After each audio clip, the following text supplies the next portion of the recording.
Assalamualaikum warahmatullahi wabarakatuh.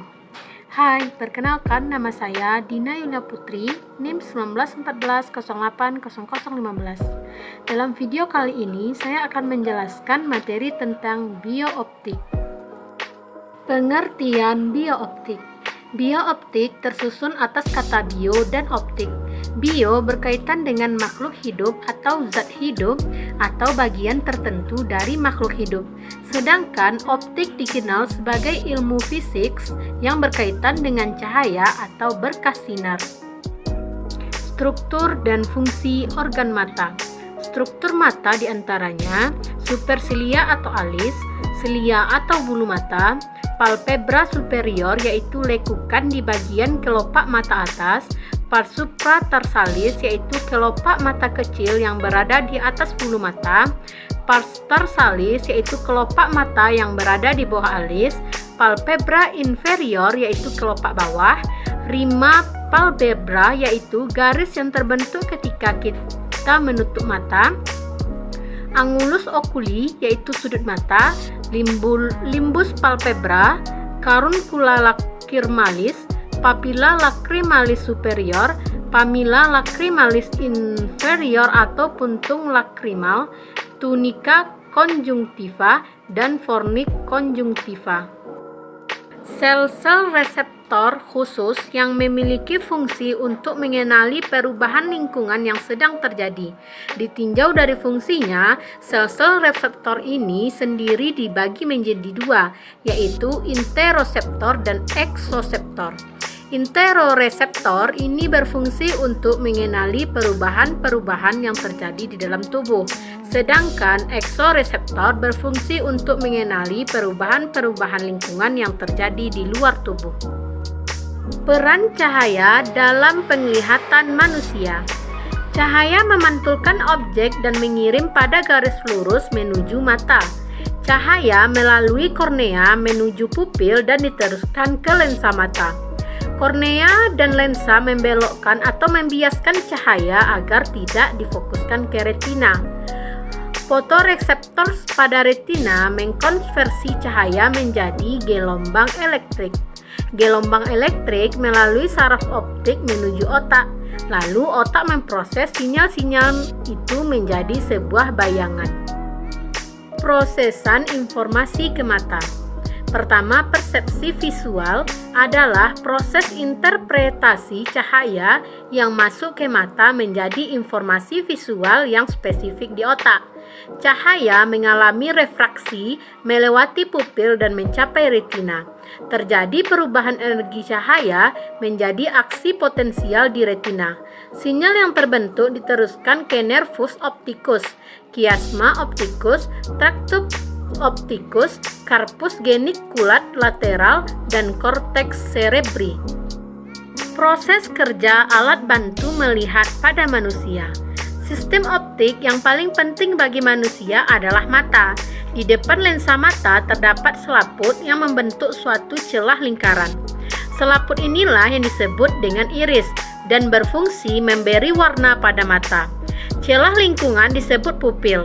Lebar pupil dikendalikan oleh iris sesuai dengan intensitas cahaya yang mengenainya. Jumlah cahaya yang memasuki mata dikendalikan oleh iris. Iris mengatur ukuran biji mata. Sedang tebal lensa dikendalikan oleh otot siliari. Karena kornea mata adalah bagian depan mata yang memiliki lengkung yang lebih tajam yang dilapisi oleh selaput bening. Kelainan refraksi pada mata. Pertama, rabun jauh atau miopi, yaitu mata miopi atau rabun jauh adalah mata yang hanya dapat memfokuskan benda pada jarak dekat. Yang kedua, rabun dekat atau hipermetropi. Hipermetropi atau rabun dekat adalah mata yang tidak dapat memfokuskan benda pada jarak dekat. Yang ketiga, astigmatisme. Astigmatisme ini biasanya disebabkan oleh kornea atau lensa yang kurang bundar sehingga benda titik difokuskan sebagai garis pendek yang mengaburkan bayangan. Yang keempat, mata presbiopi yaitu terjadi gangguan akomodasi pada usia lanjut yang dapat terjadi akibat kelemahan otot akomodasi. Lensa mata tidak kenyal atau berkurang elastisitasnya akibat sklerosis lensa. Yang kelima, mata katarak atau mata buram, yaitu terjadi karena cairan dalam lensa keruh dan lensa mata kelihatan. Pengertian fotoreseptor dan perannya bagi makhluk hidup. Pengertian fotoreseptor yaitu cahaya yang masuk melalui kornea dan diatur jumlahnya oleh pupil akan diterima oleh reseptor yang ada pada retina. Reseptor ini disebut sebagai fotoreseptor yang terjadi dari sel batang dan sel kerucut. Peran fotoreseptor pada tanaman sebagai respon terhadap cahaya. Cahaya adalah faktor paling penting yang mempengaruhi tanaman. Panjang gelombang cahaya berkisar dari UVA sampai cahaya merah jauh yang dirasakan oleh beberapa fotoreseptor untuk mengenali lingkungan cahaya. Konsep mata majemuk atau faset pada serangga. Mata faset adalah mata majemuk yang dimiliki arthropoda seperti mata serangga maupun mata krustasea, di mana mata terdiri bentuk unit berulang atau ommatidia yang masing-masing memiliki fungsi sebagai visual reseptor terpisah.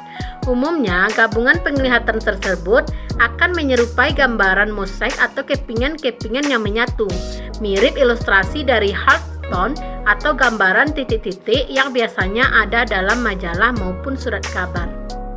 Proses melihat pada mata majemuk.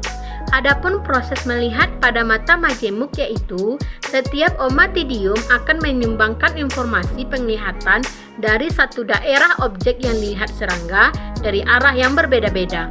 Bagian ommatidia yang lain akan memberikan sumbangan informasi penglihatan pada daerah lainnya. Konsep warna pada bulu merak. Burung merak memiliki makna menghiasi dan keindahan. Bagian yang sangat menakjubkan dari seekor burung merak adalah ekornya, campuran warna biru, hijau, dan warna emas, dan terbentang sepanjang sekitar 1,5 meter. Bulu yang indah burung merak dimulai dari bagian bawah sampai ujungnya. Ekor berada di belakangnya dan berfungsi sebagai penyokong. Burung merak jantan mempertunjukkan bulunya yang indah kebanyakan di musim hujan yang juga merupakan musim kawin mereka. Konsep mimikri pada bunglon. Bunglon beradaptasi dengan melakukan mimikri, yaitu mengubah-ubah warna kulitnya sesuai dengan lingkungan atau tempat hinggapnya. Dengan mengubah warna kulitnya sesuai dengan lingkungannya, bunglon terlindungi dari pemangsanya sekaligus tersamar dari hewan yang akan dimangsanya. Penyebab bunglon berubah warna dipengaruhi oleh sinar matahari, suhu, dan mood. Adapun ayat Al-Quran yang terkait, yang pertama konsep cahaya yang disinggung dalam Quran Surat An-Nur ayat 35 yang isinya Allah menciptakan matahari sebagai sumber cahaya yang sangat dibutuhkan oleh semua makhluk hidup. Allah menjelaskan bagaimana sesungguhnya Allah menjadikan cahaya yang memancar dari matahari sebagai sinar dan menjadikan bulan sebagai cahaya. Hal tersebut dijelaskan dalam surat Yunus. Allah juga menyatakan penciptaan yang tanpa cacat sebagaimana dijelaskan dalam surat Al-Hajj ayat 24. Nah, Allah juga menjelaskan dalam surat An-Nahl ayat 68 yaitu tentang jenis-jenis serangga yang disebutkan di dalam Al-Quran. Nah, mungkin hanya itu yang dapat saya sampaikan dalam video kali ini. Semoga bermanfaat. Sekian, terima kasih. Wassalamualaikum warahmatullahi wabarakatuh.